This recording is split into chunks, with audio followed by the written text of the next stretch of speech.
പഴംപൊരി ഉണ്ടാക്കാനായിട്ട് ഞാനിവിടെ മൈദ എടുത്തിട്ടുണ്ട്. മൈദയുടെ ഒപ്പം തന്നെ ഞാൻ 1 സ്പൂണ് അരിപ്പൊടി കൂടി ചേർക്കുന്നുണ്ട്. അത് നിങ്ങൾക്ക് ആവശ്യമുണ്ടെങ്കിൽ മാത്രം ചേർത്താൽ മതി. പിന്നെ ആവശ്യത്തിന് ഉപ്പ്, 3 ഏലക്ക ഞാൻ എടുത്തിട്ടുണ്ട്. 3 ഏലക്ക തോട് കളഞ്ഞ് കുരു നന്നായി ചതച്ച് ചേർത്തിട്ടുണ്ട്. ഒരു നുള്ള് ജീരകം, ഒരു നുള്ള് മഞ്ഞൾപ്പൊടി, 1 സ്പൂൺ പഞ്ചസാര ഞാൻ ഇതിനകത്ത് ചേർത്തിട്ടുണ്ട്. വീഡിയോയിൽ ഇല്ലെന്നേ ഉള്ളൂ. എന്നിട്ട് ഇത് നന്നായിട്ട് മിക്സ് ചെയ്യുക. വെള്ളം ഒഴിച്ച് മിക്സ് ചെയ്യുക. ഒരുപാട് നീണ്ടും പോകരുത്, ഒരുപാട് കുറുകിയും പോകരുത്. ഇനി പാൻ അടുപ്പത്ത് വെച്ച് എണ്ണ നന്നായി ചൂടായി കഴിയുമ്പോൾ ഏത്തയ്ക്ക നെടുക മുറിച്ച് മാവിൽ മുക്കി ഇടാം. തീ എപ്പോഴും മീഡിയം ഫ്ലെയിമിലിട്ട് വേണം ഏത്തയ്ക്കാപ്പം ഉണ്ടാക്കാനായിട്ട്.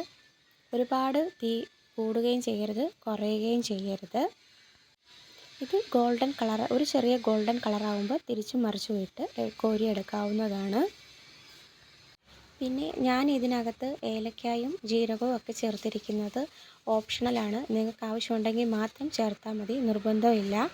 പിന്നെ എള്ളൊക്കെ ആവശ്യമുണ്ടെങ്കിൽ ചേർക്കാവുന്നതാണ്. ഇവിടെ ഇപ്പോൾ നല്ല പഴംപൊരി റെഡി.